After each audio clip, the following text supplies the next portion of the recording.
स्वयंपाकाचे नशीब चांगले आहे. प्रभू समाजातील एक श्रीमंत माणूस श्री स्वामीजींच्या दर्शनासाठी अक्कलकोटला आला होता. त्या श्रीमंत माणसासोबत असलेल्या एका ब्राह्मण स्वयंपाकीच्या हातात पूजा आणि देवतेला अर्पण करण्यासाठी लागणारे पदार्थ असलेले एक ताट होते.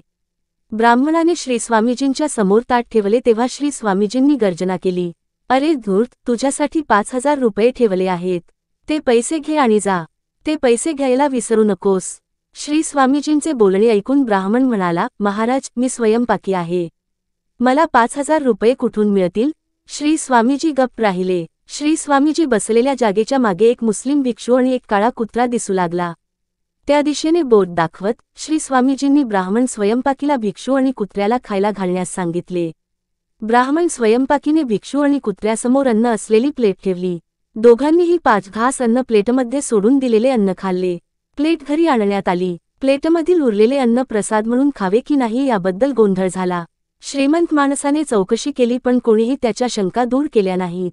शेवटी त्याने श्री स्वामीजींना उरलेल्या अन्नाबद्दल विचारले.